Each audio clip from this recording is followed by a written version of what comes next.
নমস্কার সকল গল্পপ্রেমী ও সাহিত্যপ্রেমী শ্রোতা বন্ধুদের আমার অনেক স্বাগত।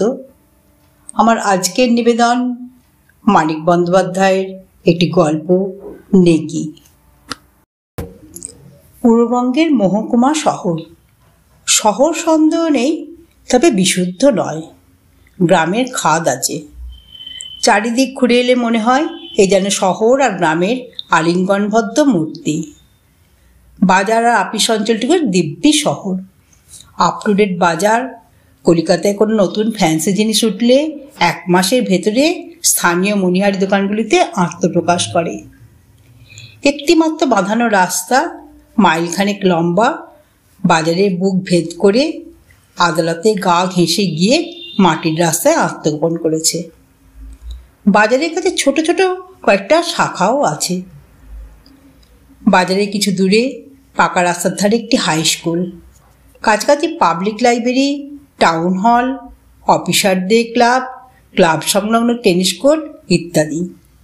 অভাব নেই কিছুরই, শহর যেমন হয় আর কি। বাকিটুকু কিন্তু গ্রাম ছাড়া কিছু নয়। বাড়িঘর সবই প্রায় চাঁচের বেড়া আর টিনের ছাদ দেওয়া। কোনো কোনোটার ভিটেটুকু মাত্র পাকা বাঁধানো।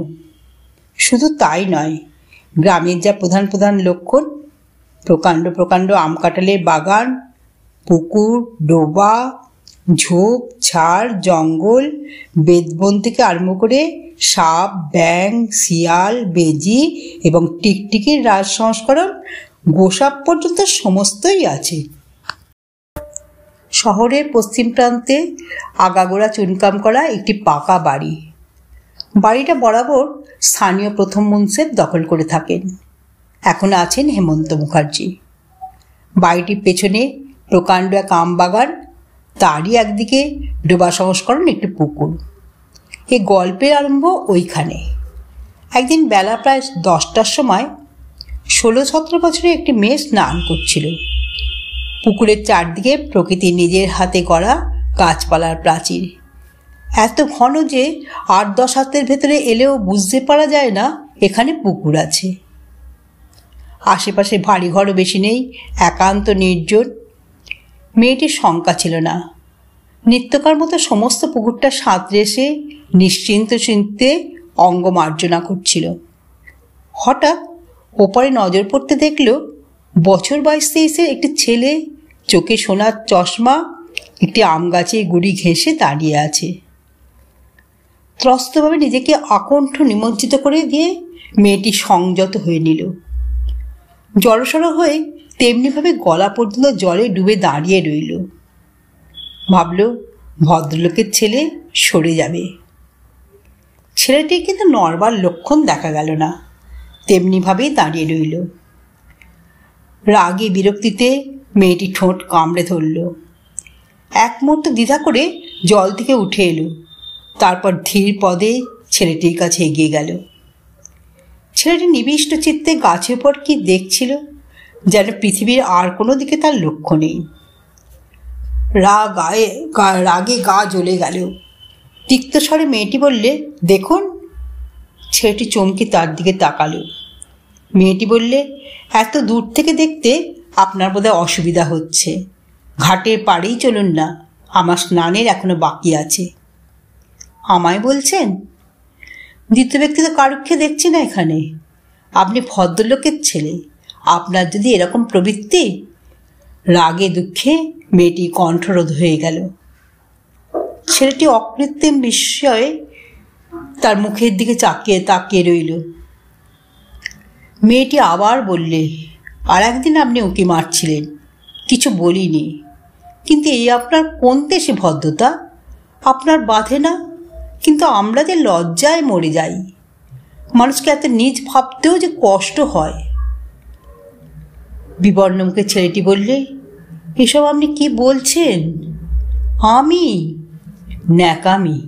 ছেলেটির মুখ দেখে মন একটু নরম হয়েছিল।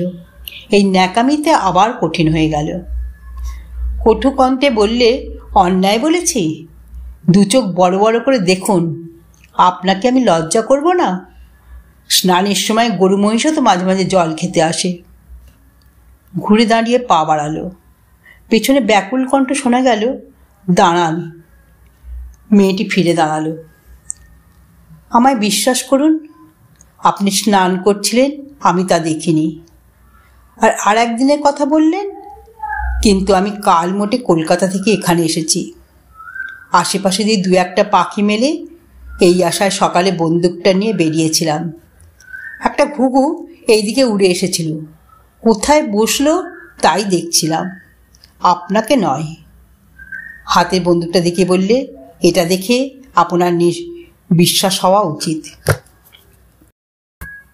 পিছন ফিরে ঘাটের দিকে চলতে চলতে মেয়েটি বললে, ন্যাকামি করবেন না, আমি কচি খুকি নই।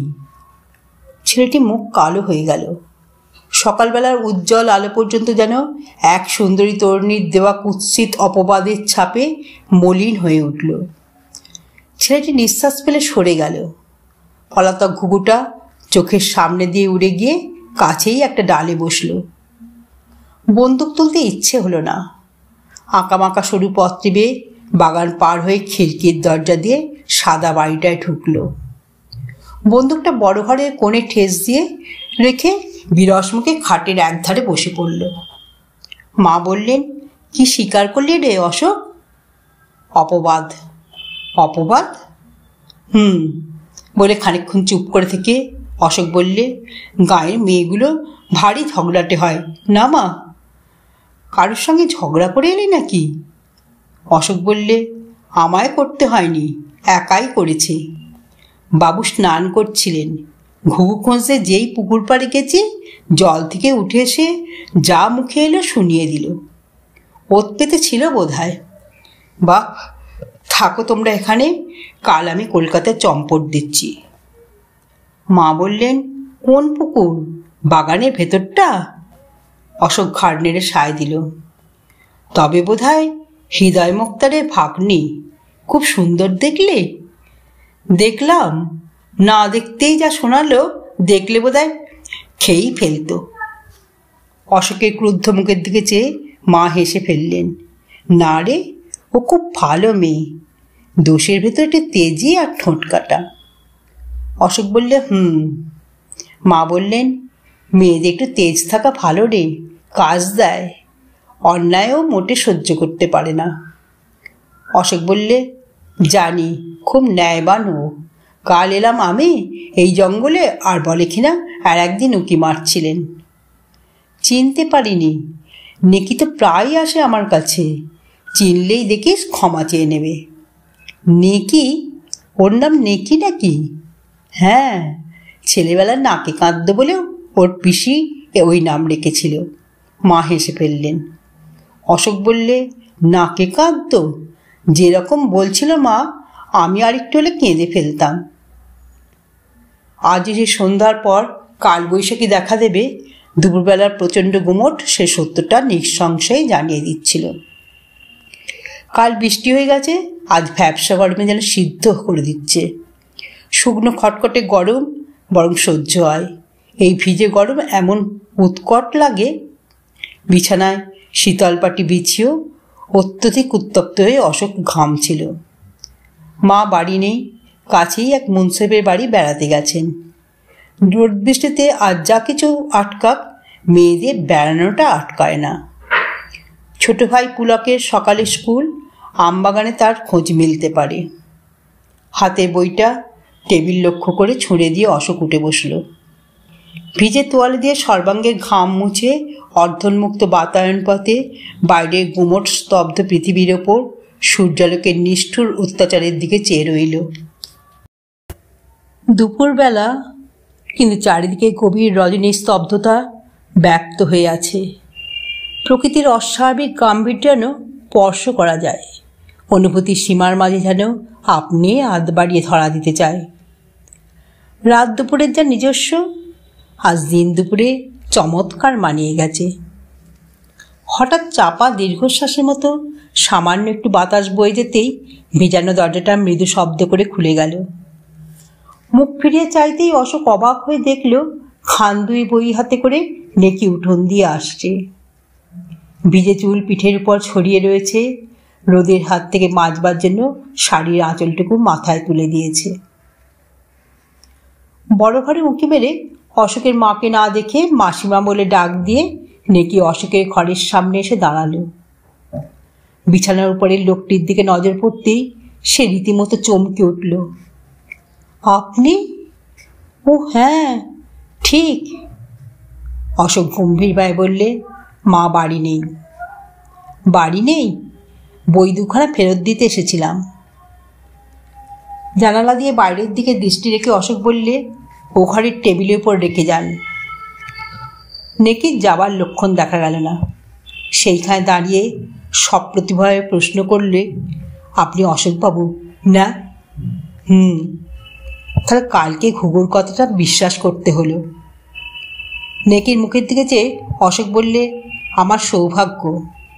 বিশ্বাসটা হলো কিসে? আমি অশোকবাবু বলে?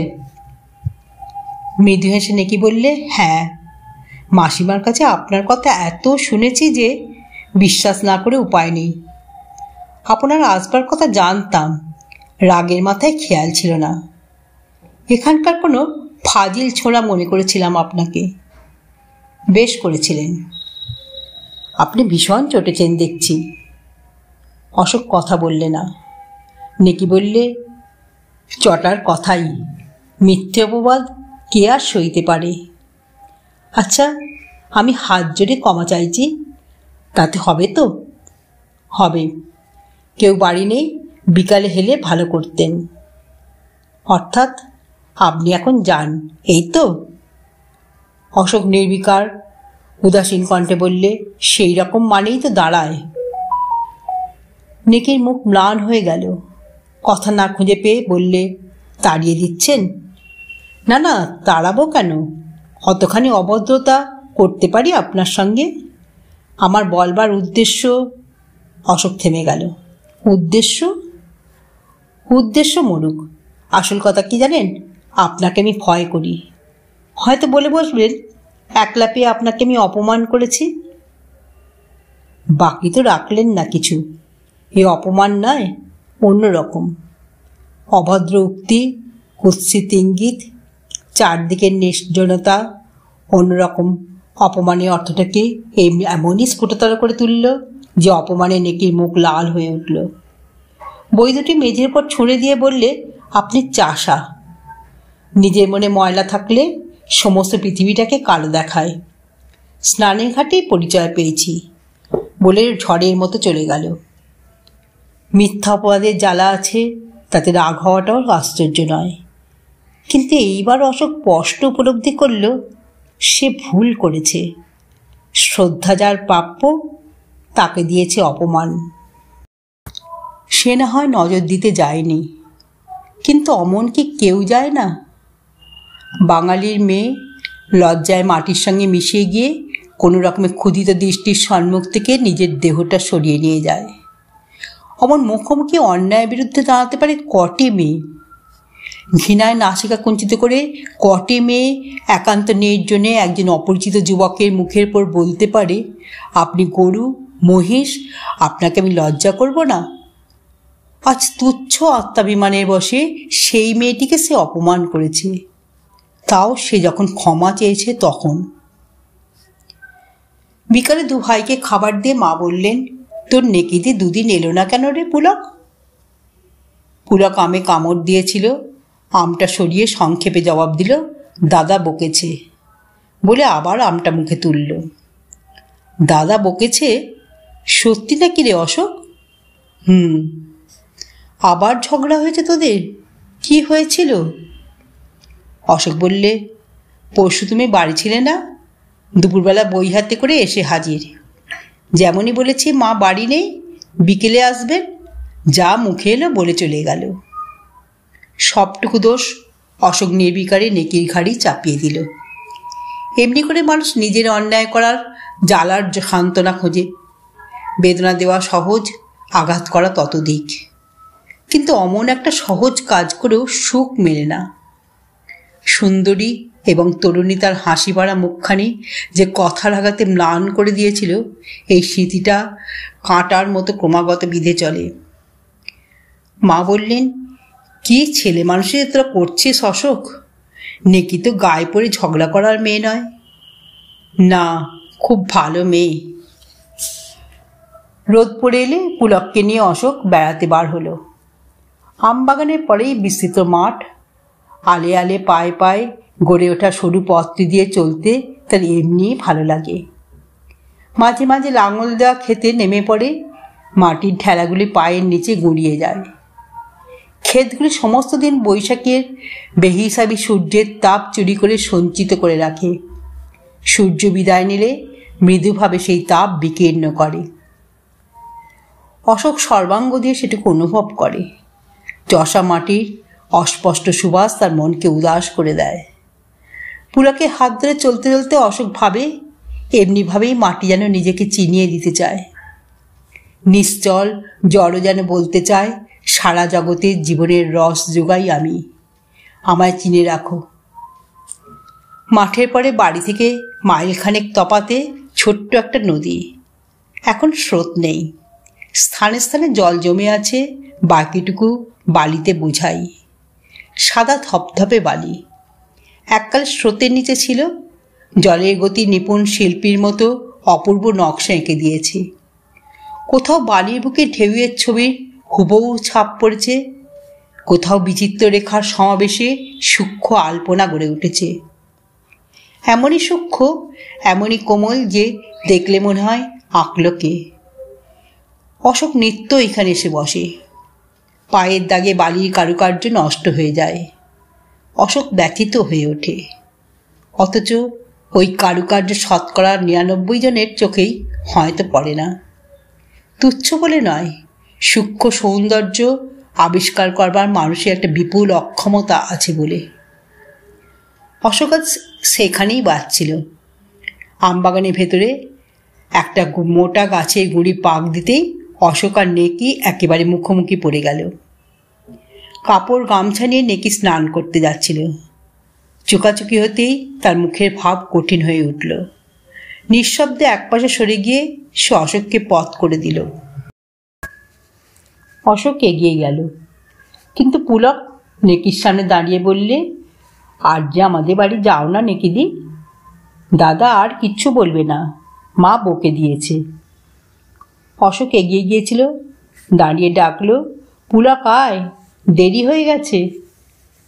নেকি পুলককে কাছে টেনে নিয়ে কি বলতেই সে আনন্দে হাততালি দিয়ে উঠল। নেকির হাত থেকে গামছাটা টেনে নিয়ে বললে, তুমি যাও দাদা, আমি যাব না। নেকিদির সঙ্গে সাঁতার কাটবো। বেড়াতে যাবি না? পুলক ঘাড় নেড়ে বললে, রোজ তো বেড়াই, আজ সাঁতার দেব।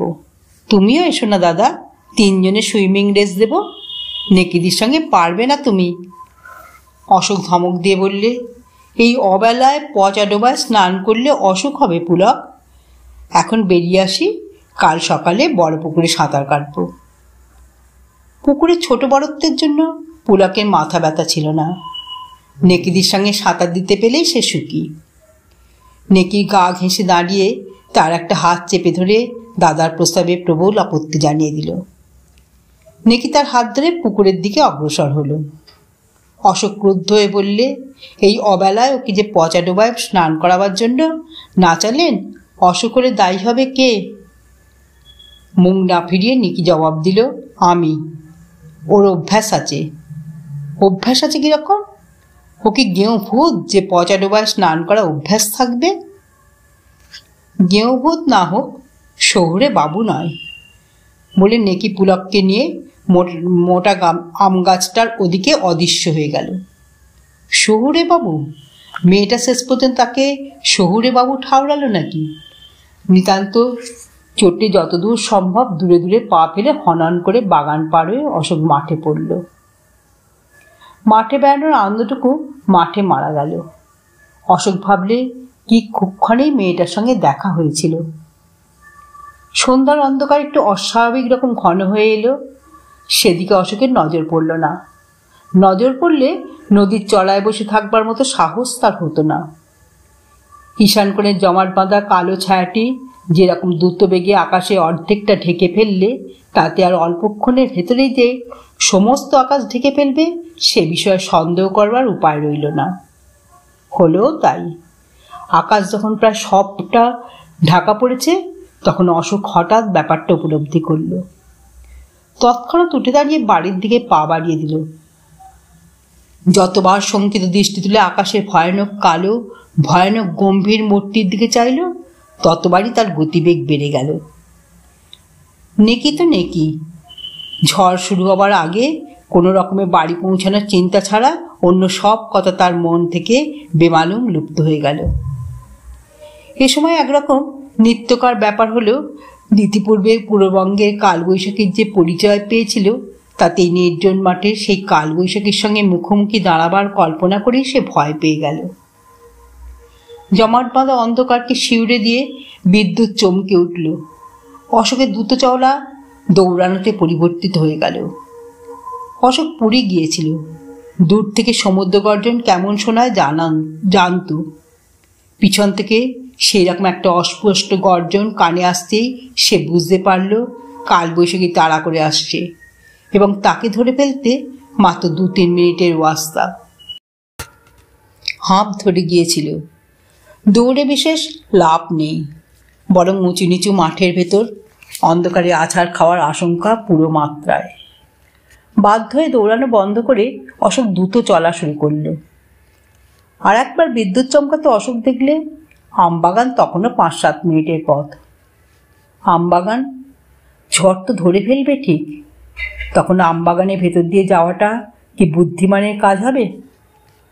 অশোকের ইচ্ছে হলো একবার থমকে দাঁড়িয়ে কথাটা ভালো করে চিন্তা করে নেয়, কিন্তু পিছনের গর্জনটা খুব কাছে এবং বেশি রকম স্পষ্ট হয়ে উঠেছে দেখে দাঁড়াবার সাহস হলো না।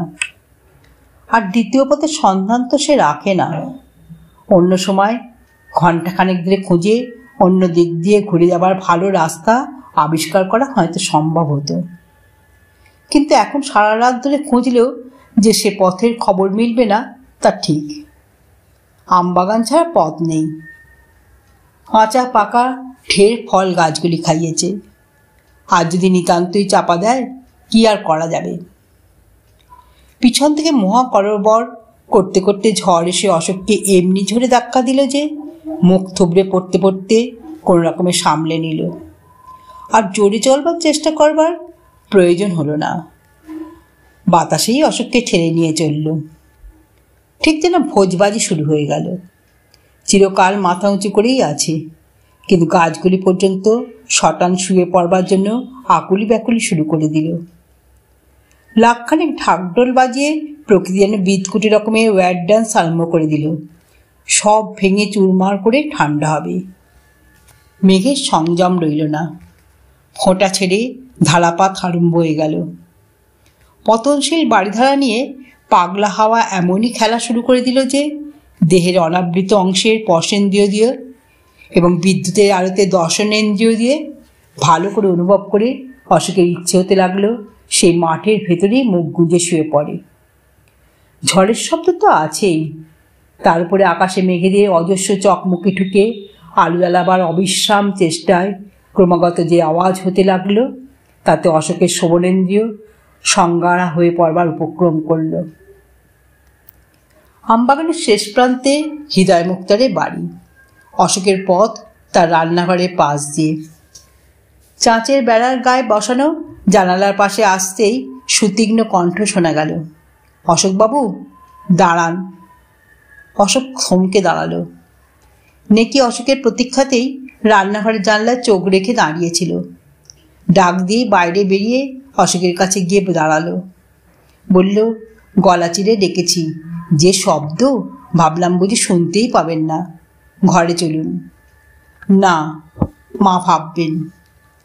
অশোকের পথ আগলে দাঁড়িয়ে নেকি বললে, বাগানের ভেতর দিয়ে যাওয়া তো যাবে না, এর ভেতরে 3-4টা গাছ পড়ে গেছে, শব্দ শুনেছি, দাঁড়াবেন না, আসুন। অশোক তবু দ্বিধা করল, কিন্তু মা যে পাগল হয়ে উঠবেন। নেকি ব্যাকুল হয়ে বললে, সে অল্পক্ষণের জন্য, কিন্তু যদি গাছ চাপা পড়েন সত্যি সত্যি পাগল হয়ে যাবেন। বলে হাত জোর করে বললে, অন্য সময় যত পারেন রাগ করবেন, আপনার পায়ে পড়ি, চলুন।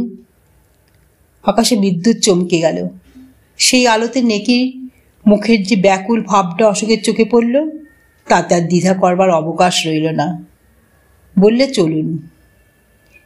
নেকি অশোককে পথ দেখিয়ে রান্নাঘরের পাশ দিয়ে উঠান পার হয়ে বড় ঘরের দাওয়ায় উঠল।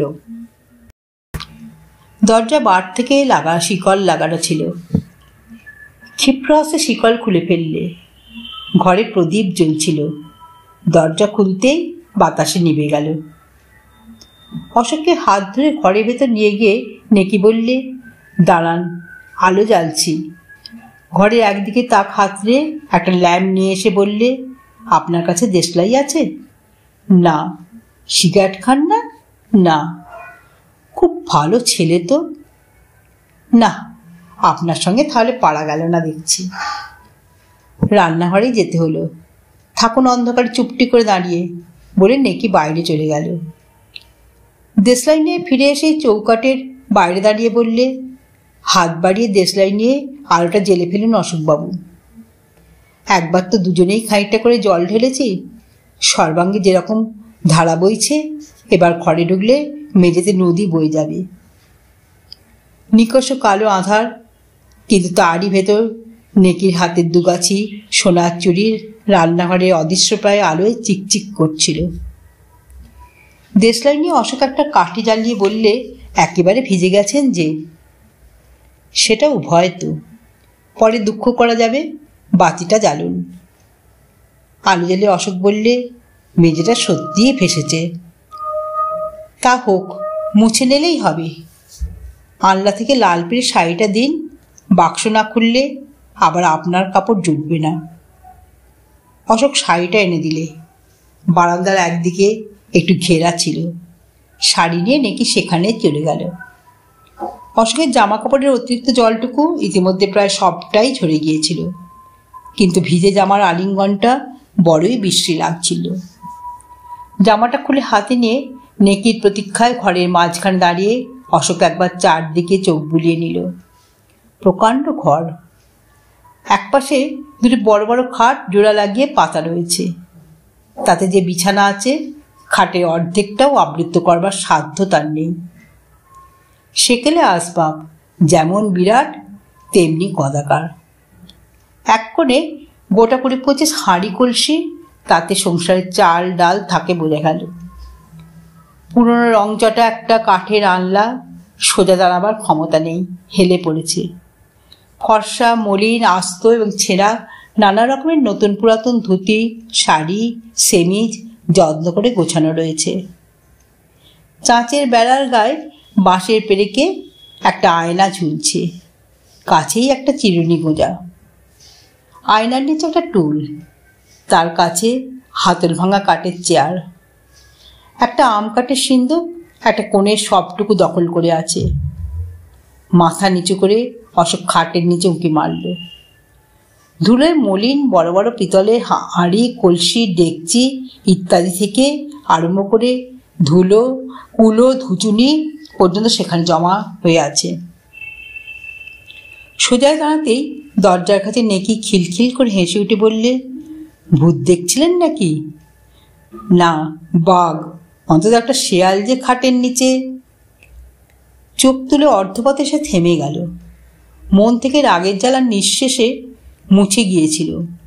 বিদ্বেষশূন্য দৃষ্টি তুলে লণ্ঠনের আলোতে সমুন্মুখের তরুণী নারীটির মুখের দিকে চেয়ে অশোক মুগ্ধ হয়ে গেল। তাড়াতাড়ি কাপড় ছেড়ে এসেছে। ভিজে চুল ভালো করে মোছা হয়নি। একগোছা জলসিক্ত কুন্তল গালের পাশ দিয়ে লতিয়ে নেমে এসে বুকের উপর লুটিয়ে পড়েছে। কপালে বিন্দু বিন্দু জল জমে আছে। আলোয় পড়ে মনে হচ্ছে যেন কে যেন মেয়েটার কপাল বেড়ে মুক্তোর মালা পরিয়ে দিয়েছে। চোখের পাতা বেজা। তার অন্তরাল হতে যে দৃষ্টি মেলে চেয়ে আছে, তার যেন তুলনা নেই। নেকি লাল হয়ে চোখ নত করলে। হঠাৎ, আচ্ছা তো আমি ভিজে কাপড়ে দাঁড়িয়ে আছেন খেয়ালই নেই বলে কাঠের সিন্দুকটার কাছে চলে গেল। ধূপদ্রস্তাকার ধুতি এনে অশোকের হাতে দিয়ে ভিজে জামাটা নিয়ে বললে, কাপড় ছেড়ে ফেলুন, আমি আসছি বলে বেরিয়ে গেল। কাপড় ছেড়ে অশোক ডাকলো, আসুন এবার। নেকি এলো। দরজা দিয়ে প্রথম থেকেই কিছু কিছু ছাঁট আসছিল। ঘরে এসে এক মুহূর্তে দ্বিধা না করে নেকি দরজায় খিল লাগিয়ে দিল। ঘুরে দাঁড়িয়ে বললে, আমাকে আপনি আপনি করছেন, এমন বিশ্রী লাগছে, এতটুকু সাহস নেই যে তুমি বলেন। অশোক বলে, সাহস আছে কিনা পরিচয় পাবে। ওটা কি হলো বলে লুদ্ধ দরজার দিকে আঙুল বাড়িয়ে দিল। নেকি বললে, এই সহজ কথাটা বুঝলেন না? ছাঁট আসছিল, বন্ধ করে দিলাম। মেঝেটা ভাসিয়ে দিয়ে তো লাভ নেই কিছু। কিন্তু সেসব পরে বিবেচনা করা যাবে অশোকবাবু। আপনি কোঁচার খুঁটটা গায়ে দিয়ে ভাঙা চেয়ারটাতে বসুন। আমার নাম নেকি, কিন্তু ন্যাকামি দু চক্ষে দেখতে পারি না। আপনার সঙ্গে একা একা ঘরে যদি থাকতে পারি, দরজা খোলা বন্ধ হয়ে বিশেষ আসবে যাবে না। খোলা থাকলে বরং ঘরটা ভিজবে। অশোক বলে বসলে, তুমিও বসো, কতগুলি প্রশ্ন আছে। খাটের কোনায় বসে হাসি মুখে নেকি বললে, হুকুম করুন। তুমি এখানে একা থাকো? নেকি হেসে বলল, তাই কি আপনি সম্ভব মনে করেন নাকি? হাসি থামিয়ে বললে, থাকি তিনজনে, মামা, পিসিমা আর স্বয়ং। মামা জমি দেখতে পরশুদিন মফস্বলে গেছেন। পিসি বিকেলে কাদের বাড়ি গিয়েছিল, ঝড়ের জন্য আটকা পড়ে গেছে। যে আশঙ্কা ঝড় এলো আজ, আপনি ফিরছেন না দেখে আমার যা ঝড়ের সময় মাঠের মাঝে ভারী ভয় হয় অশোকবাবু। ব্যস্ত হয়ে উঠে দাঁড়িয়ে অশোক বললে, আমি চললাম। নেকি বিস্মিত হয়ে বললে, কি হলো আবার? আমার মতো মূর্খ আর নেই। ছি ছি, একবারও খেয়াল হলো না? কি হলো বলুন না। বুঝলে না, কেউ যদি হঠাৎ এসে পড়ে সে ভারী বিশ্রী হবে। আমি যাই। নেকি বললে, ভাববেন না, এই ঝড়ে কেউ আসবে না। যাবেনই বা কি করি? না না, তুমি বুঝছো না, তোমার কত বড় ক্ষতি হবে জানো? নেকি দৃঢ় কণ্ঠে বললে, জানি, বসুন। সে ভয় করলে আপনাকে ডেকে আনতাম না। পাগল হয়েছেন? ভালো দিনে কেউ আসে না, আর ঝড় বৃষ্টি মাথায় করে গোয়েন্দাগিরি করতে আসবে? অশোক বসল, বললে, তোমার কিন্তু বেজায় সাহস। লোকে নাই জানুক, আমাকে তো একরকম জানোই না, কি বলে ডেকে আনলে? আপনাকে জানি না, কে বললে? আমি বলছি। এসেছি 5 দিন, দেখা হয়েছে 3 বার, 3 বারই ঝগড়া করেছি। চেনবার সুযোগ পেলে কোথায়? পুকুর পাড়ে বরং। নেকি খিলখিল করে হেসে উঠল। ওটা তার স্বভাব। বললে, পুকুরে ঘটনাটা ভোলেননি দেখছি। না, ভুলিনি। ঠাট্টা নয়, সত্যি বলো, কি করে চিনলে আমায়? নেকি বললে, একজনকে চিনতে হলে তার সঙ্গে 2-4 বছর মিশবার দরকার হয় বলে মনে করেন নাকি আপনি? আমার সঙ্গে প্রথম থেকে যে অমনভাবে ঝগড়া করতে পারে, তাকে ভয় করা আমি প্রয়োজন মনে করি না, বুঝলেন? অশোক ঘাড় নেড়ে বললে, না, তবে অন্যরকম করে বলি। আমাদের অনুভূতি বলে একটা জিনিস আছে অশোকবাবু, একবার দেখলেই আমরা মানুষকে চিনতে পারি। আর কি জানেন, মাসিমার ছেলেকে চিনবার দরকার হয় না। নেকির কথা তার মায়ের প্রতি এমন একটা সহজ শ্রদ্ধার ভাব প্রকাশ পেল যে অশোক খুশি হয়ে উঠল। একটু চুপ করে থেকে বললে, আচ্ছা নেকি, তোমার ভালো নামটা কি বলো তো? নেকি নামটা পছন্দ হয় না, ও নামটা আমায় একেবারে মানায় না। কি বলেন? আপনি না হয় আমাকে লীলা বলবেন। লীলা? বেশ নাম, সত্যিই বেশ। অশোক জবাব দিলে না, একটু হাসল। হঠাৎ নেকি বললে, আপনার খিদে পেয়েছে?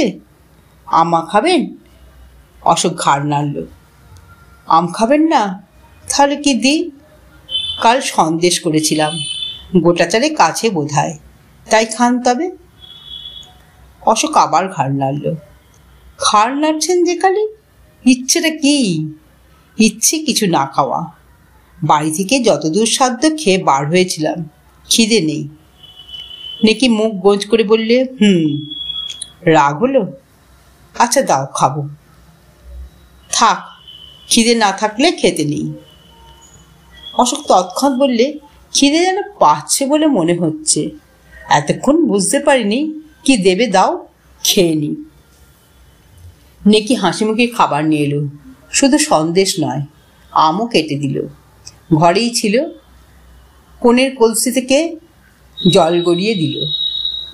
অশোক নিঃশব্দে হাড়ে মন দিল।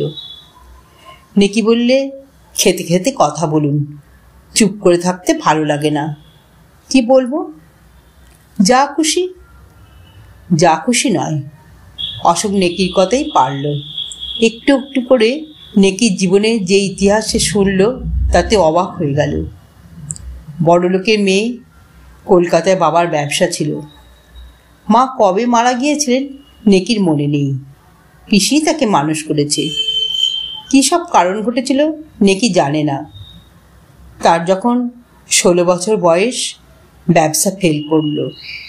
বাজারে দেউলিয়ার নামজাহি হবার আগেই বন্দুকের গুলিতে নিজের মাথাটা ফুটো করে দিয়ে নেকির বাবা সব দায় এড়িয়ে গেলেন। আপনার বলতেই মামা চোখ মুছতে মুছতে বছর 2 আগে পিসিকে নিয়ে এই মামার আশ্রয়ে এলো। পিছনে পেলে এলো আজন্ম অভ্যস্ত শৌখিন জীবন। নতুন জীবনে ভয় বাবার শক্তি পর্যন্ত ছাপিয়ে উঠেছিল অশোকবাবু। পাড়াগাঁ চোখে দেখিনি, পিসির কাছে শুনে দু চোখ খালি অন্ধকার দেখতে লাগলাম, দু চোখে খালি অন্ধকার দেখতে লাগলাম। গায়ে মেয়েরা কিভাবে থাকে, ভোর 5টায় উঠে গোবর দিয়ে কেমন করে ঘর নিকোয়, ডোবায় গিয়ে বাসন মাজে, লাউ কুমড়োর চচ্চড়ি দিয়ে কেমন আরামে দুবেলা পেট ভরায়। পিসির কাছে লম্বা ফিরিস্তি শুনে মনে হয়েছিল কাজ নেই বাবা বেঁচে থেকে, তার চেয়ে আপিং গুলে খাওয়া সহজ। অশোক বললে, তারপর যখন সত্যি সত্যি এলে তখন কেমন লাগলো? নেকি বললে, এসে দেখলাম ভয়ের কারণ নেই। ঘর নিকোয়ার দরকার হলো না, বাসনও মাজতে হলো না, রান্নার ভাতটাও পিসিমা নিলেন, সেদিক দিয়ে বিশেষ কষ্ট হলো না। কিন্তু কপাল মন্দ, আমি আসার 3 মাসের ভেতরেই কয়েকটা মোকদ্দমা হেরে মামার অবস্থা ভয়ানক খারাপ হয়ে গেল। মামা অবশ্য বললেন না, অবস্থা বুঝে আমি নিজেই ঝিঁকে ছাড়িয়ে দিলাম। বুক বেঁধে একদিন যে ভয়ে আপিং খেতে ইচ্ছে হয়েছিল, সেই গোবর ল্যাপা থেকে বাসন মাজা পর্যন্ত সব কাজগুলি করে ফেললাম, কোথাও কিন্তু বাঁধল না। অশোক বললে, রান্নাটাও বোধহয় এখন করতে হয়। হ্যাঁ, পিসিমার বাতের শরীর, পারেন না। ঝড়ের বেগ কম পড়তেই নেকি বললে, আপনি এখন আসুন অশোকবাবু, একা ফেলে গেছে, পিসি হয়তো বড় ঝড় ঠেলেই এসে পড়বে, এ সামান্য ঝড়ে আর গাছ পড়বে না। অশোক উঠে দাঁড়িয়ে বললে, পিসি আসার কথাই ভাবছ? আমি যদি সবাইকে বলে দিই সন্ধ্যেটা কোথায় কাটিয়ে গেলাম? নেকি এসে বললে, ওইটুকু আপনি করতে পাবেন না, এই 2 ঘন্টার কথা সম্পূর্ণ গোপন থাকবে। মাকে কিন্তু বলতে হবে। তা তো হবেই, মাসিমাকে বলবেন বই কি, আমি অন্য লোকের কথা বলছিলাম। চলুন, আপনাকে বরং একটু এগিয়ে দিয়ে আসি। অশোক হেসে বললে, তারপর তোমাকে কে এগিয়ে দিয়ে যাবে লীলা? আমার দরকার হবে না, একাই আসতে পারবো। অশোক ঘরের বাইরে পা দিয়ে বললে, বাড়াবাড়ি করো না, আমি শিশু নই, দরজা দিয়ে বসো, এটুকু খুব যেতে পারবো। আচ্ছা, আসুন তবে। অশোক বারান্দার সিঁড়ি দিয়ে নামতে যাবে, নেকি বললে, বাড়ি গিয়েই কাপড় ছেড়ে ফেলবেন কিন্তু, 2 বার ভিজতে হলেও অসুখ না হয়। আচ্ছা বলে সিঁড়ি দিয়ে নেমে গিয়ে আবার উঠে এলো। বললে, তোমার ভয় করবে না তো? একটু একটু করবে, আর দাঁড়াবেন না, পিসি এলে ভারী মুশকিলে ফেলবে। অশোক উঠানে নেমে গেল। নেকি চেঁচিয়ে বললে, আর একটা কথা অশোকবাবু, আপনাতে আমাতে সন্ধি তো? উঠান থেকে ঘাড় ফিরিয়ে অশোক বললে, সন্ধিপত্রে খসড়া করে রেখো, সই করে দেব, বলে রান্নাঘরে ওদিকে অদৃশ্য হয়ে গেল। নেকি সেইখানে দরজা ধরে দাঁড়িয়ে রইল। ঝড়ের বেগ কমেছিল, কিন্তু বৃষ্টি সমভাবেই পড়ছিল। ছাঁট লেগে নেকির বসন প্রান্ত ভিজে যেতে লাগলো, কিন্তু সেদিকে তার খেয়ালই রইল না। পরদিন সকালে অশোকের জামা আর কাপড় হাতে করে যেতেই অশোকের মা নেকিকে জড়িয়ে ধরে চুমো খেলেন। বললেন, বাগানে এক একটা গাছ পড়ার শব্দ শুনছিলাম, আর আমার বুকের পাঁজর যেন ভেঙে যাচ্ছিল। মা, যে ছেলে তুই না ডাকলে ওই বাগানের ভেতর দিয়েই আসতো। সুখে, তৃপ্তিতে, লজ্জায় নেকির মুখখানি আরক্ত হয়ে উঠল। মাথা নত করল। মা বললেন, বস, খাবার খেয়ে যাবি, ঠাকুরকে ফাঁড়টা বার করে দিয়ে আসি বলে চলে গেলেন। আপনার জামার পকেটে এই কাগজপত্রগুলো ছিল অশোকবাবু, ভিজে চুপসে গেছে। অশোক কাগজগুলি নিয়ে বললে, মনি ব্যাগটা? মনি ব্যাগ? মনি ব্যাগ তো ছিল না। ছিল না কিরকম? কাগজ রইল, ব্যাগ উড়ে গেল? নেকি হেসে ফেললে। যতই করুন অশোকবাবু, আর ঝগড়াই বাঁধবে না, সন্ধে হয়ে গেছে। ঠাট্টা নয়, বেশি টাকা ছিল না কি? না, গোটা 5 দৌড়াবার সময় মাঠে পড়েছিল, বুঝেছিলাম তুলে নেবার সুযোগ হয়নি। ভালোই হয়েছে, সারের কাজ দেবে। তা দেবে, টাকার মতো সার আর নেই। মাসখানেক কেটে গেছে। সকালবেলা মা চা করছিলেন। ঝরা ফুলের মতো পরিম্লান মূর্তি নিয়ে নেকি এসে তার গা ঘেঁষে বসে পড়ল। মা বললেন, জ্বর বেড়েছে? উঠে এলি যে? জ্বর নেই, আমায় 1 কাপ চা দিও মাসিমা। এখনো খাসনি কিছু? নেকি ঘাড় নাড়ল। তবে আগে একটু দুধ খেয়ে নে, তারপর চা খাস। দুধের জ্বরে কি চেহারাই হয়েছে মেয়ের। স্টোভের ওপর কড়ায় দুধ জাল হচ্ছিল। বাটিতে ঢেলে নেকির সামনে ধরলেন। অশোক বললে, 3-4 বার করে পচা ডোবায় স্নান করলে জ্বর হবে না? নেকি বললে, প্রথম দিন থেকে ও পুকুরে স্নান করাটা আপনার চক্ষুশূল হয়েছে দেখছি। কি মুশকিল! এ মেয়েটা প্রথম দিনের সেই ঘটনাটুকু নিজেও ভুলবে না, অশোককেও ভুলতে দেবে না। মা কি কাজে উঠে যেতেই বাটির দুধ প্রায় সবটা কড়ায় ঢেলে দিয়ে চোখ কান বুঝে বাকিটুকু নেকি উদরস্থ করে ফেললে। চায়ের কাপ তুলে নিয়ে বললে, দুধ তো না, বিষ। তাই দেখছি, মাকে বলতে হবে। না লক্ষ্মী, বলবেন না, এক্ষুনি 1 বাটি দুধ গিলিয়ে দেবেন। ভালোই তো, ভালো বই কি। চায়ের কাপটা শেষ করে তাড়াতাড়ি উঠে দাঁড়িয়ে মার আসবার আগেই পালাই তাহলে। অশোক বললে, না, বসু, বলবো না। রাঁধতে হবে, পিসিমার অসুখ। এই শরীরে রাঁধবে? না রাঁধলে চলবে কেন? মামা 2 দিন হাত পুড়িয়ে রেঁধে খেয়েছেন। ওই যা, আসল কথাই ভুলে গেছি। বিকালে আপনার আম খাবার নিমন্ত্রণ রইল, পুলককেও নিয়ে যাবেন বলে নেকি চলে গেল। বিকালে প্রায় 6টার সময় পুলককে সঙ্গে নিয়ে অশোক আম খাবার নিমন্ত্রণ রক্ষা করতে গেল। হৃদয় চক্রবর্তী এক গাল হেসে অভ্যর্থনা করলেন। কি সৌভাগ্য! কথাটাই উচ্চারণ করলেন 12-20। চক্রবর্তীর বয়স নির্ণয় করা দুঃসাধ্য। মাথার চুলে পাক ধরেছে, চুল বলা সঙ্গত নয়, কদম ফুলের পাপড়ি। মুখে দাড়ি গোপের জঙ্গল। হাসবার উপক্রম করলে সেই জঙ্গল ফাঁক হয়ে তামাকের ধোঁয়ায় বিবর্ণ কতগুলি দাঁত আত্মপ্রকাশ করে। এমনই অতিরিক্ত বিনয় প্রকাশ করতে লাগলেন যে সেগুলি প্রকাশ হয়েই রইল। বড় ঘরের বারান্দায় সেই ভাঙা চেয়ার আর টুলখানা পাতা হয়েছিল। অশোক আর পুলককে বসিয়ে চক্রবর্তী নিজে একটা পিঁড়ি দখল করে উবু হয়ে বসে ডাকলেন, নেকি। নেকি ভেতর থেকে সাড়া দিল, আম কেটে নিয়ে যাচ্ছি মামা। 2 থালা বোঝাই আম দুজনের সামনে ধরে দিতেই অশোক বললে, এ কি ব্যাপার, এত আম খাবো কি করে? চক্রবর্তী মাথা নেড়ে বললেন, কিছু না, কিছু না, যুবাকাল লোহা পেটে পড়লে হজম হয়ে যাবে। খান, লজ্জা করবেন না। আপনার মা ঠাকুরুন নেকিকে স্নেহ করেন তাই। নইলে আমাদের মতো লোকের বাড়ি আপনাকে খেতে বলা সাহসই হতো না। নেকি মুচকি হেসে ভেতরে চলে গেল।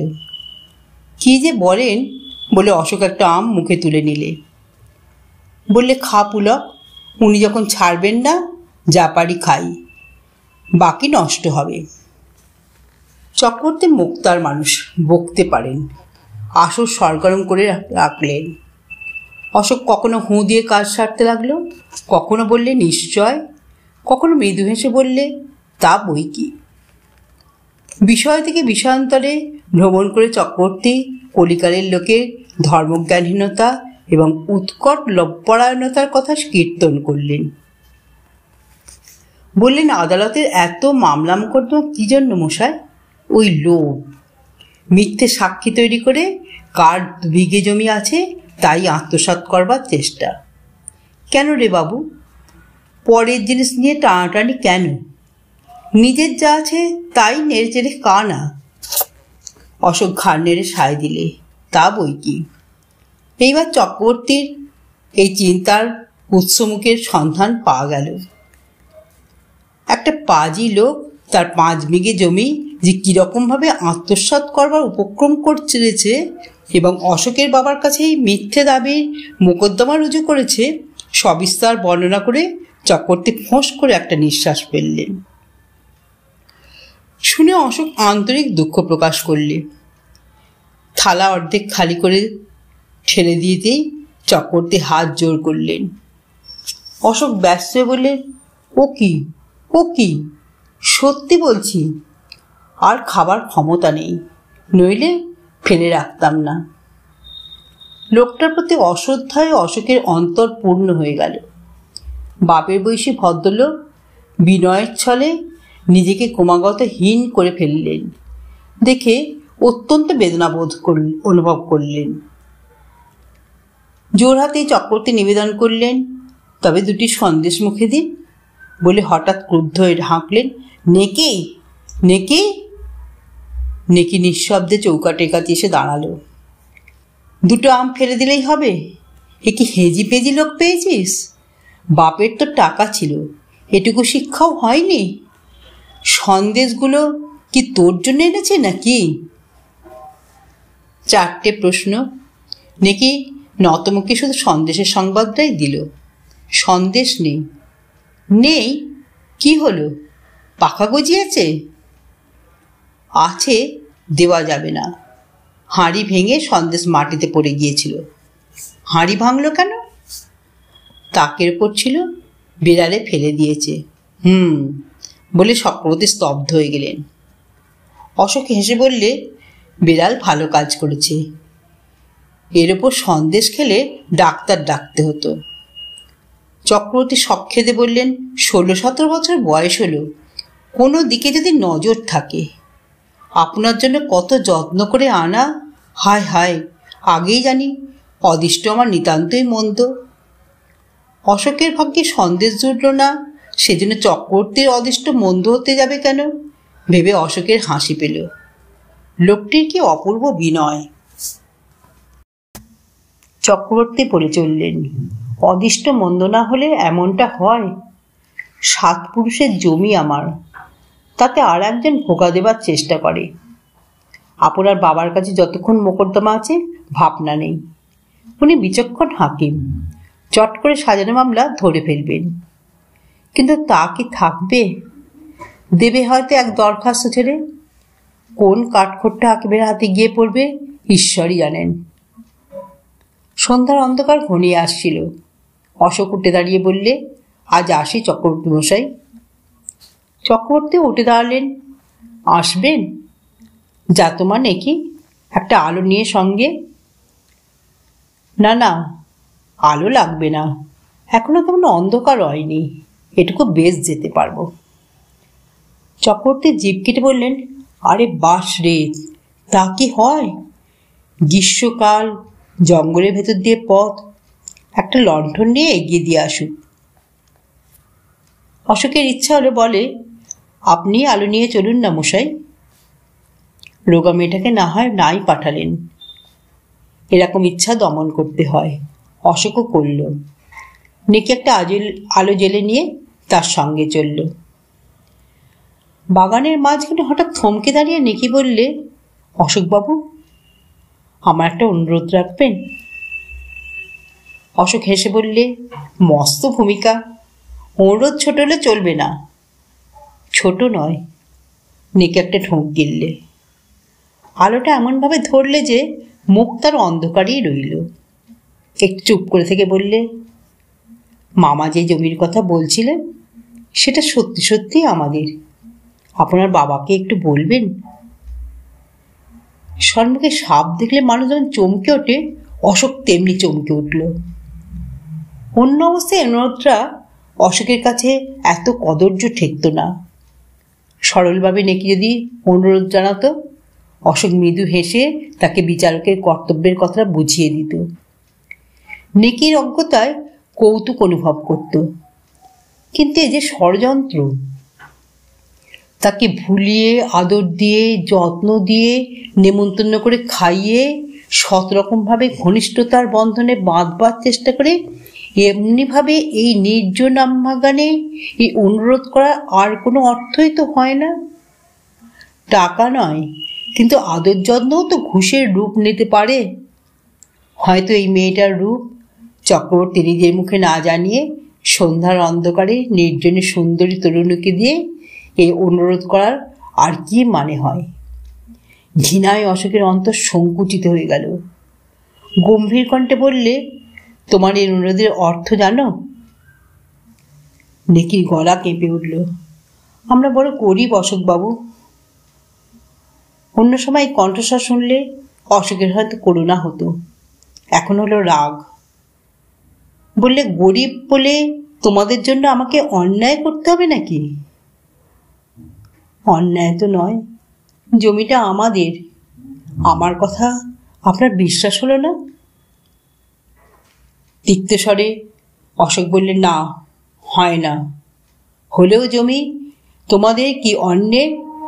সে মীমাংসা হবে আদালতে, সাক্ষী প্রমাণ দিয়ে।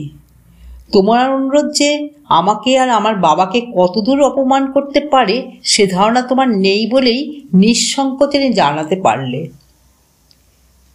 নেকি কি বলতে গিয়ে সামলে নিল। একটা নিঃশ্বাস ফেলে বললে, চলুন। থাক, তোমার আর কষ্ট করবার দরকার নেই। নেকির মুখ দেখা গেল না। দেখলে অশোক ভয় পেয়ে যেত। বললে, অতিরিক্ত সাধুতা ফলাবেন না অশোকবাবু। অহেতুক দংশন, অন্তরে জ্বালা ধরলে কারণ যাই হোক এইরকম যুক্তিহীন কথাই মুখ দিয়ে বার হয়। অশোক কিন্তু তা বুঝলে না। বললে, সাধুতা অসাধুতার তফাৎ বুঝবার ক্ষমতা তোমার নেই, তাই এ কথার জবাব দিলাম না। আমার সবচেয়ে বড় দুঃখ লীলা, ভগবানের দেওয়া রূপকে তুমি তুচ্ছ ঘুষের মতো ব্যবহার করলে। অন্তরে ওই কথাটাই বড় যন্ত্রণা দিচ্ছিল, তীক্ষ্ণ কাঁটার মতো বিঁধছিল। অসতর্ক মুহূর্তে অশোকের শিক্ষা দীক্ষা মার্জিত বুদ্ধি সকলের বাধা ঠেলে বাইরে বেরিয়ে এলো। এমন বিশ্বে শোনালো যে অশোক নিজেই চমকে উঠল। নেকির হাত থেকে আলোটা পড়ে গিয়ে বার কয়েক দপদপ করে জ্বলেই নেমে গেল। পুলক ভয় পেয়ে গিয়েছিল। অশোকের একটা হাত ধরে বললে, বাড়ি চলো দাদা, বাড়ি চল। অশোক মনকে বোঝালো। নতুন একটা অভিজ্ঞতার সঞ্চয় হলো। মন্দ কি, ফুলিতে কীট থাকে সে তত্ত্বটা তো জানাই ছিল। এবার থেকে সাবধান হওয়া যাবে। উহ, কিরকম জড়িয়ে বাঁধছিল। মুক্তি পেলাম, বাঁচা গেল। মুক্তিও বটে, বাঁচাও বটে। দুটোর একটা চিহ্নও অশোক খুঁজে পেল না। বাঁধন খসেছে মনে করতেই বাঁধনের টান পড়ল। যা নেই বলে জানল তারই টানে টানে পাকে পাকে হৃদয় ভেঙে পড়তে চায় দিকে অশোক চমকে গেল। অশোক দেখে, অবাক হয়ে গেল। নেকিকে সে যেভাবে ভাবতে চায় নেকি সেভাবে ধরা যায় না। মনে হয় তার বৃতৃষ্ণা যেন তার চোখের সামনে কুয়াশা রচনা করে দিয়েছে। সেই কুয়াশার ভেতর দিয়ে নেকিকে সে নিষ্প্রভ দেখছে, কিন্তু কুয়াশার ওদিকে নেকি তেমনই উজ্জ্বল হয়েই আছে। অশোক ধরতে পারে না, কিন্তু তার মনে হয় কোথায় যেন ভুল হয়েছে। খোঁজে, হদিশ মেলে না। রাত্রে খাওয়া দাওয়ার পর বিছানায় শুয়ে অন্ধকারে সে আগা গোড়া একেবারে ভেবে নিল। হঠাৎ ভুলটা ধরা পড়ে গেল। চক্রবর্তী, হৃদয় চক্রবর্তী, ঠিক। অশোক ধড়মড় করে উঠে বিছানায় বসে পড়ল। মূর্খ, মূর্খ, নিতান্ত মূর্খ সে। সবটুকুই যে হৃদয় চক্রবর্তীর খেলা এটুকু বুঝবার ক্ষমতাও তার নেই। মামা আদেশ করলে তার কথা নেকি কেমন করে অস্বীকার করবে?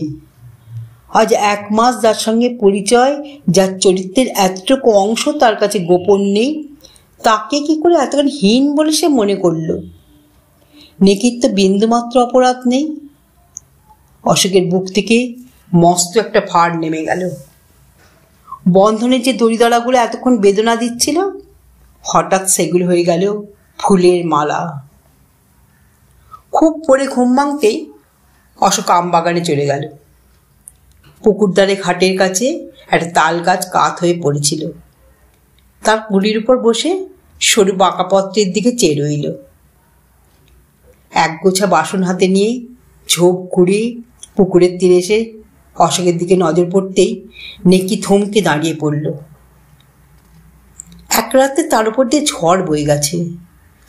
চোখ লাল, চোখের কোলে কালি। কাল বিকালে অতি যত্নে কবরী রচনা করেছিল। কার জন্যে? বুঝে কাল অশোকের খুশির সীমা থাকেনি। আজ সে কবরী বিশৃঙ্খল হয়ে গেছে। অশোকের বুক টনটন করে উঠল। কাছে এসে বললে, লীলা, আমায় মাপ করো। নেকি সর্বাঙ্গ কেঁপে উঠল। জবাব দিতে পারল না। অশোক আবার বললে, আমি বুঝতে পারিনি লীলা, তোমার কোনো দোষ ছিল না। ছিল না? অশোক ভুল করলে। বললে, না, আমি জানি তোমার মামার জন্যেই। আপনার পায়ে পড়ি অশোকবাবু, যে নিজ ভগবানের দেওয়া রূপকে যে ঘুষের মতো ব্যবহার করে, দয়া করে তাকে নিচেই থাকতে দিন। বলে নেকি অগ্রসর হলো। পথ ছাড়ুন। অশোক পথ ছেড়ে দিল। তার অস্বাভাবিক বিবর্ণ মুখের দিকে চেয়ে দাঁত দিয়ে ঠোঁট কামড়ে ধরে নেকি ঘাটে নেমে গেল। পরদিন অশোক কলকাতা রওনা হলো। মাস 3 পরের কথা। সকালে মার কাছ থেকে অশোক একখানা চিঠি পেলে। মা লিখেছেন, মাসখানেক ধরে তিনি জ্বরে ভুগছেন, খুব সম্ভব ম্যালেরিয়া ধরেছে। ডাক্তার চেঞ্জ যেতে বলেছেন, রাঁচি যাওয়া ঠিক হয়েছে। অশোকের বাবার ছুটি নেই, রাঁচি পর্যন্ত যেতে পারবেন না। কলকাতায় পৌঁছে দিয়ে তিনি ফিরে যাবেন। কলকাতা থেকে অশোককে সঙ্গে যেতে হবে, সে যেন প্রস্তুত থাকে। চিঠি পড়ে অশোক মিনিট 15 ভাবল, তারপর সুটকেস গোছাতে বসল। সেই দিন রাত্রে সিরাজগঞ্জ মেলে উঠে বসল। মা বললেন, তোর আসবার দরকার ছিল না, আমরাই তো কলকাতা যাচ্ছিলাম। যাক, বেশ করেছিস। অশোক মুখ নত করল। কেন যে এলো সে প্রশ্নে বিরামহীন মহলা তো তার মনেই চলছে। জবাব দেবে কি? তোর কি কোনো অসুখ হয়েছিল অশোক? অশোক ঘাড় নেড়েই প্রশ্ন করল, পুলকের স্কুল তো ছুটি হয়নি, ও কি এখানে থাকবে? কথা ঘুরিয়ে নেবার জন্য ছেলের প্রয়াস দেখে মার চোখে জল এলো। বললেন, থাকবে? থাকবার ছেলেই বটে। আর জানিস, নেকি আমাদের সঙ্গে যাবে। অশোক চমকে উঠল। মেয়েটা একেবারে শেষ হয়ে গেছে রে। তুই থাকতেই ম্যালেরিয়া ধরেছিল, এখন কালা জ্বরে দাঁড়িয়েছে। অত্যাচারের তো সীমা নাই। জ্বর গায়ে কবার যে স্নান করতো ঠিক নেই। কি চেহারা হয়ে গেছে, মা একটা নিঃশ্বাস ফেলে চলে গেলেন। মার চেঞ্জে যাওয়ার আসল উদ্দেশ্য এবার আর অশোকের কাছে গোপন রইল না। নেকি অল্প অল্প হাঁটতে পারত, কিন্তু আমবাগান পার হয়ে আসবার আর ক্ষমতা ছিল না। মা পালকি নিয়ে গিয়ে নিজে তাকে নিয়ে এলেন। অশোক উঠানে দাঁড়িয়েছিল। পালকির খোলা দরজা দিয়ে তার দিকে চেয়ে মেকি ম্লান হাসি হাসল। রাগ নেই, দেশ নেই, অভিমান নেই। সারা রাত্রি জ্বরের আঘাতে রজনীগন্ধার দল যায় ভোরবেলা যেমন শ্রান্ত ক্লান্ত হাসি হাসে, সেই রকম হাসি। অশোক মুখ ফিরিয়ে নিল। নেকির পিসির অসুখ, চক্রবর্তী তাই এই সঙ্গে যাওয়া হলো না। পিসি একটু ভালো হলেই যাবেন। যাত্রা করবার সময় ভদ্রলোক হাউ হাউ করে কেঁদে বললেন। অশোকের মাকে উদ্দেশ করে বিকৃত কণ্ঠে বললেন, আমার আর কেউ নেই মা, ওকে আপনি ফিরিয়ে আনবেন। চক্রবর্তীর ওপর অশোকের বিতৃষ্ণার সীমা ছিল না। আজ তার মনে হলো এর চেয়ে ভালো লোক বোধহয় পৃথিবীতে নেই। শহরের প্রান্তবাহী ছোট নদীতে বর্ষার জলে ভরে উঠেছে। স্টিমার ঘাট পর্যন্ত গাড়ি যায় না, নৌকোয় যেতে হয়। স্টিমার ঘাট শহর থেকে মাইল 5 দূরে। স্টিমারে উঠে নাকি কেবিনে ঢুকতে রাজি হলো না। রেলিংয়ের পাশে ডেক চেয়ার পেতে তাকে বসিয়ে দেওয়া হলো। অশোক আর তার মা কাছেই বসলেন। নেকি এক দৃষ্টে মেঘনা জলরাশির দিকে চেয়ে রইল। স্টিমার এক তীর ঘেঁষে চলেছে। ওপারের তটরেখা অস্পষ্ট। 2 বছর আগে এই পথ দিয়েই সে একটা অতি পরিচিত জীবনকে পিছনে ফেলে দূর দূর বুকে অজানা অচেনা জীবনের মাঝে গিয়ে পড়েছিল। আজ আবার সেই পথে কোন নতুন জীবনের সন্ধানে সে চলেছে কে জানে। দেনা পাওয়া হয়তো মিটবে না। ওপারের তটরেখার মতোই অস্পষ্ট অনুভূতি তাকে যে চিরন্তন জীবনের কথা মনে পড়িয়ে দিচ্ছে। সে জীবনে যেতে মন হয়তো তার কেঁদেই উঠবে, কিন্তু যেতে বোধহয় হবেই। অশোক শুষ্ক বিষণ্ণ মুখে ডেকের পাটাতনের দিকে চেয়ে রইল। মাই কেবল মাঝে মাঝে 2-1 কথা বলতে লাগলেন। পুলকের এ সমস্ত উচ্চাঙ্গের সুখ দুঃখের বালাই নেই।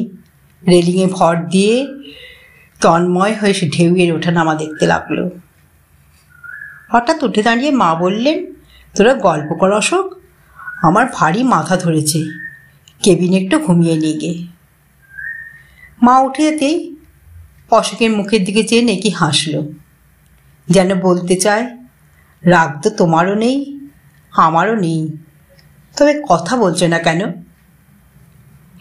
চেয়ারটা নেকির কাছে সরিয়ে এনে তার মুখের ওপর ব্যাকুল দৃষ্টি মেলে অশোক বললে, আমায় মাফ করেছ লীলা?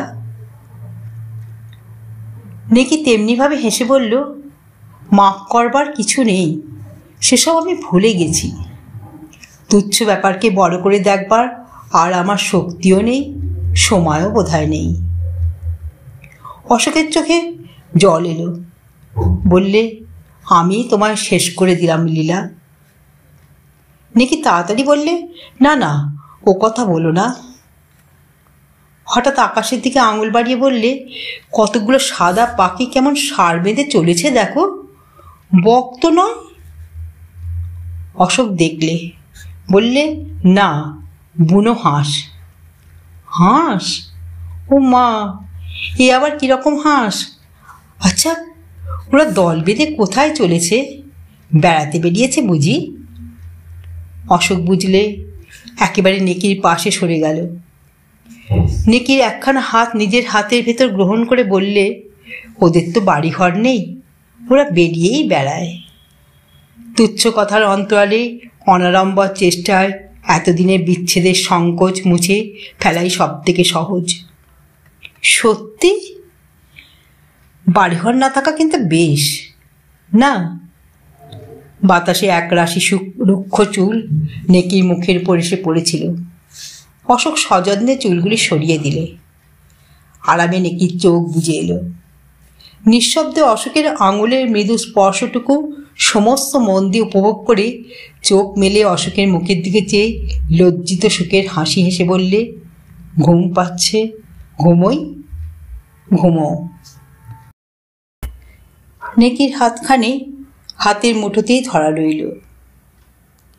নেকির মুখের পর থেকে দৃষ্টি সরিয়ে নীল আকাশের বুকে সঞ্চরণশীল শ্বেত চন্দনের ফোঁটার মতো গতিশীল বুনো হাঁসগুলির দিকে চেয়ে রইল। শ্রাবণের আকাশ, কিন্তু মেঘ নেই। ওপারের অস্পষ্ট তটরেখা অস্পষ্ট হয়েই রইল। অশোক মনে মনে বললে, তাই থাক, যে তীর ঘেঁষে চলেছি সেই তীর স্পষ্টতর হোক, উজ্জ্বলতর হোক, ওপারের তটরেখা আরও অস্পষ্ট হয়ে মিলিয়ে যাক। নেকি গল্পটি এখানেই সমাপ্ত হলো। যদি শ্রোতা বন্ধুদের আমার গল্প পাঠ ভালো লেগে থাকে তাহলে অবশ্যই আমার চ্যানেলটিকে সাবস্ক্রাইব করে পাশে থাকা বেল আইকনকে প্রেস করে অল করে দেবেন। তাহলে যখনই আমি নিত্য নতুন গল্প আপলোড করব আপনারা সঙ্গে সঙ্গে পেয়ে যাবেন। আপনারা সবাই খুব ভালো থাকবেন। নমস্কার।